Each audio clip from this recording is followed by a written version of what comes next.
This podcast is sponsored by Vicon, the Academy Award-winning developer of motion capture products and services for the life sciences, entertainment and engineering industries. Vicon provides cutting-edge hardware and software with industry-leading accuracy. Shogun, Vicon's visual effects software developed specifically for the VFX community, captures performances effortlessly in real time and delivers robust, accurate, reliable data. Find out more at www.vicon.com. Hi, my name is Victoria Atkin, and you're listening to the Performance Capture Podcast. I'm very excited today. We have a lady that is kick-ass on this show, and I am going to not wait any longer for her to introduce herself, where she grew up, and her professional title, which is always a fun one. Hello, I'm Amelia Rose Blaire, and I grew up in Los Angeles, California. Wow, you're a real Cali girl. Yes, but I was born in New York City, so I got to make that distinction. And I would describe myself as one who gets to play in imaginary worlds for a living. I'm an actor, I'm a streamer, and a producer. Wow, fantastic. This is great.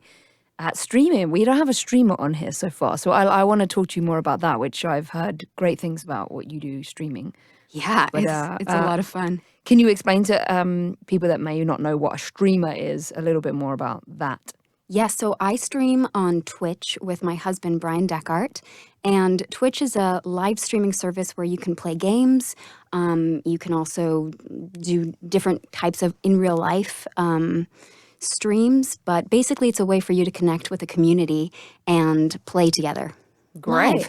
Yeah. What's an in real life stream? Is that just you guys doing stuff at home? And yeah, like this morning we did a what we call a curiosity chill, where we learn about D&D, Dungeons and Dragons. Yeah.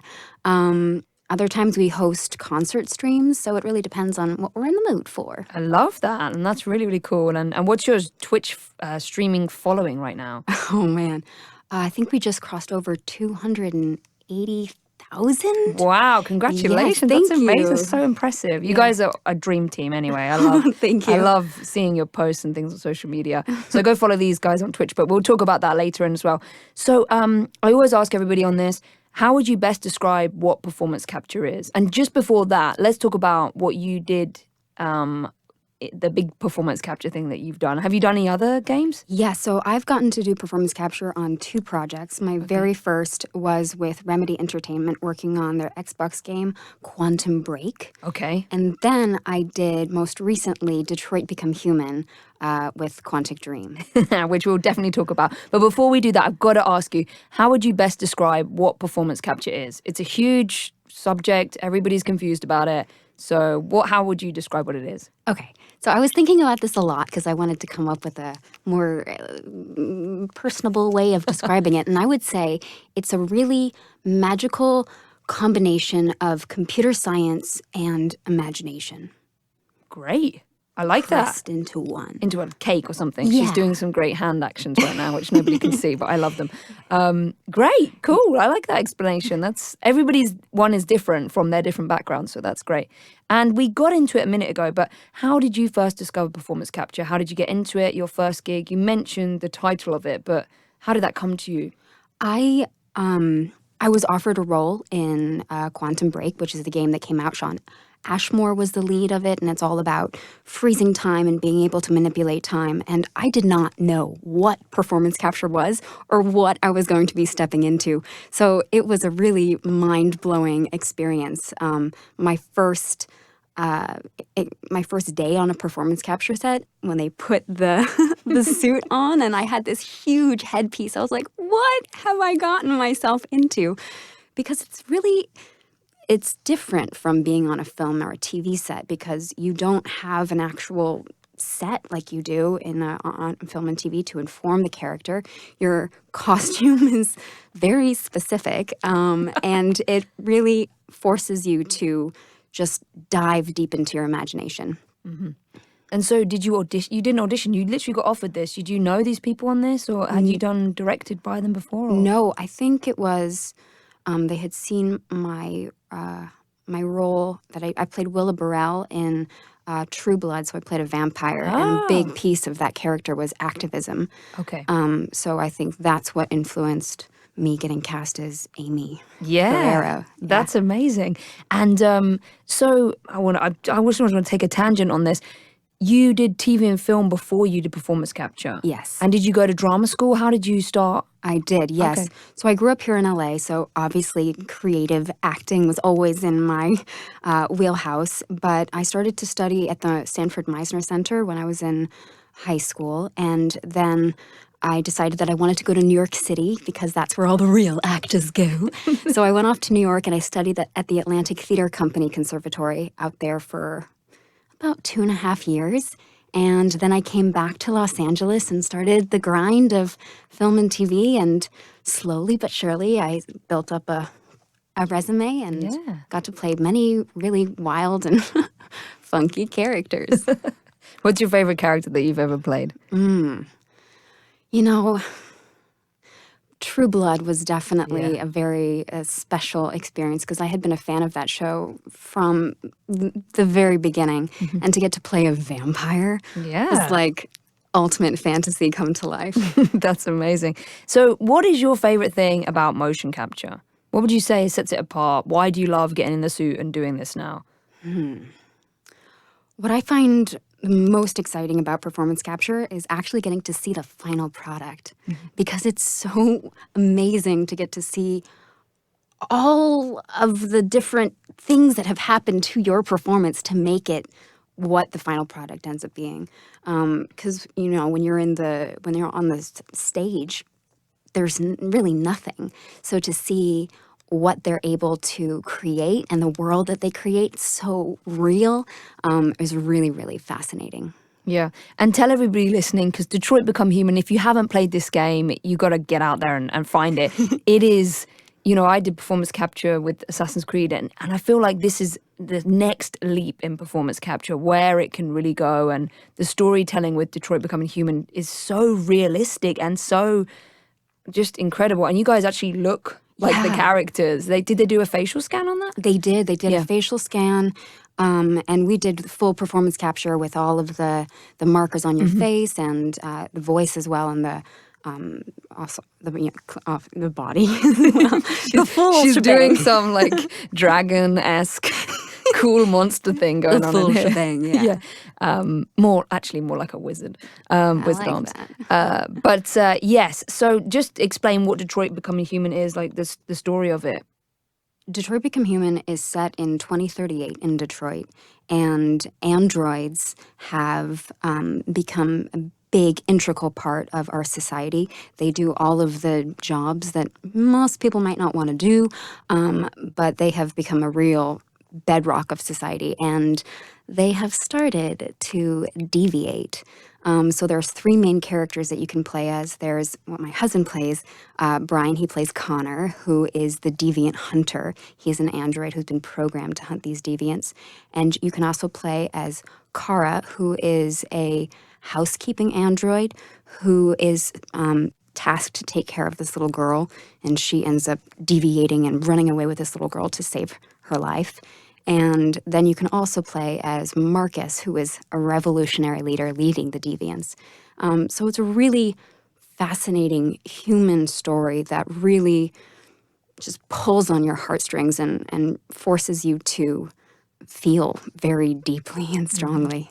Yeah, it's amazing. And when the gamers are playing with that closely with you guys on a day-to-day basis, we were talking before about how TV and film, you know, it's over once you've watched the episode or the season and it's done. Yeah. But with a game, you're there for hours. Everybody's in your headset, so close proximity, the voices and the screen, and you just get immersed in these worlds. Exactly. And especially on Detroit, which is a bending narrative, there are so many different permeations of how the story can go. So you get really attached to these characters because you can see them die or succeed or deviate or remain a machine. So there's so many different things that can happen with these characters that you go on the journey taking them there. Yeah, it's so exciting.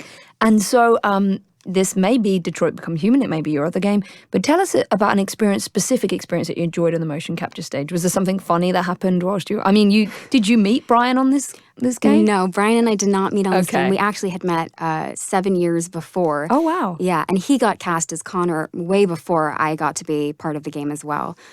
So we got to work together on the performance capture stage, which was that's unreal. A dream come true to work with your partner and yes. Well, some people would say it is. Well, I mean that's how we met was on set. Yeah.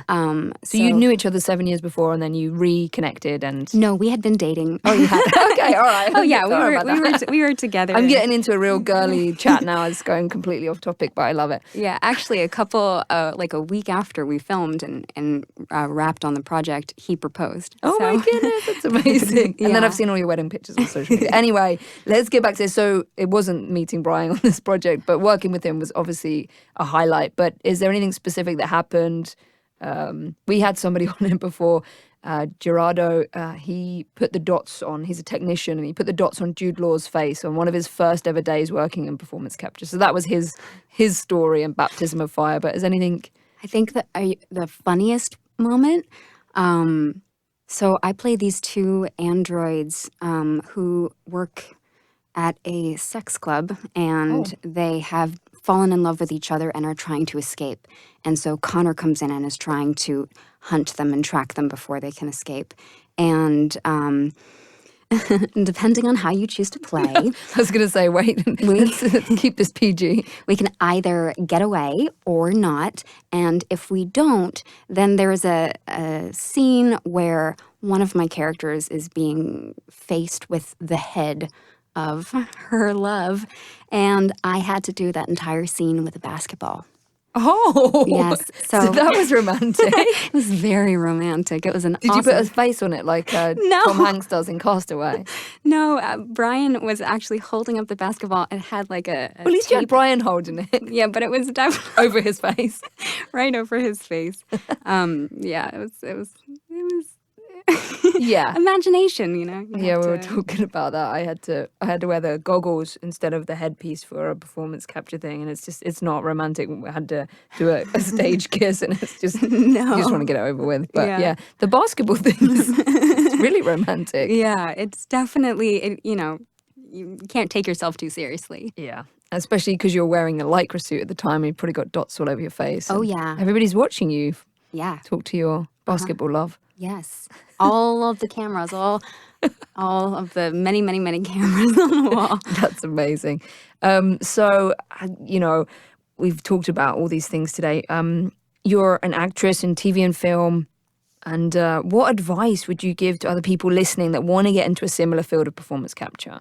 How would you go about it? We've talked some of the other actresses that we've had on here and actors. We've talked about theatrical agents and voiceover agents. Do you have both of those, or? Yeah, I think we're actually with the same. Oh, we're both with Dean? Dean, yes. Ooh, Mr. Panaro. Yes, Mr. Panaro. He's great. Wonderful. I think that the industry is in an interesting place right now where performance capture is falling somewhere in between theatrical representation and voiceover representation. So I'm not really sure where that's going to land. But I would say the most important thing that would be to continue to study and continue to work on your craft, because at the end of the day, it's all the same thing. It's just what environment are you doing it in? And to remember to have fun, because when you're having fun, then people are having fun watching you, and that's what's engaging.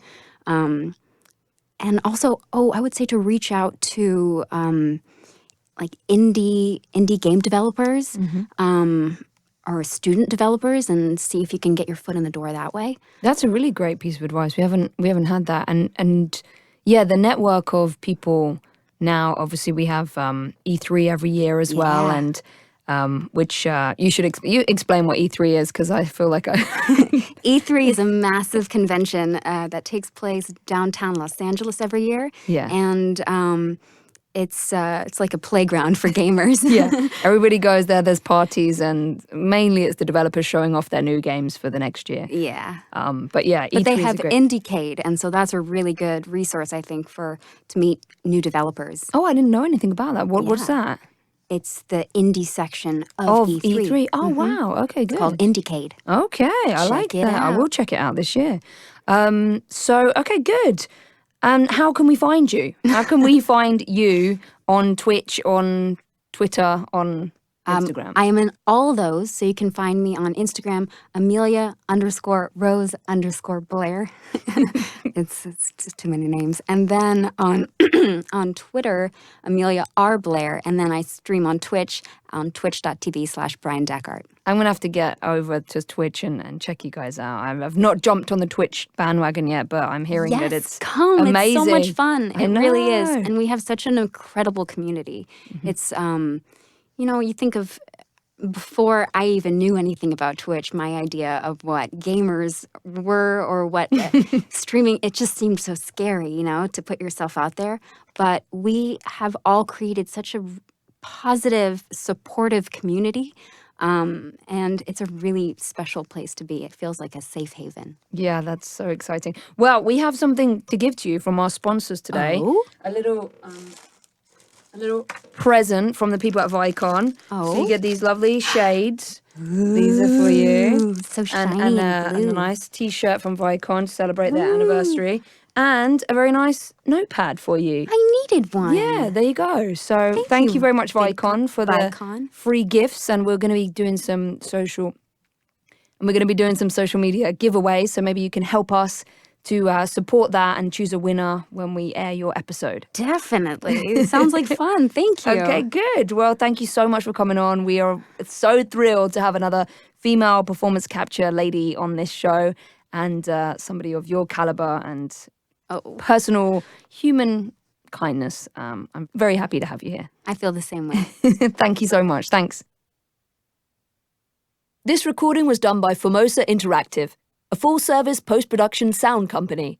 Among its many divisions, Formosa Group as a whole offers independent and AAA content creators end-to-end services, including voiceover, sound supervision, sound design, editorial, mixing and music for gaming, film, broadcast, and other platforms. Visit www.formosagroup.com for more information.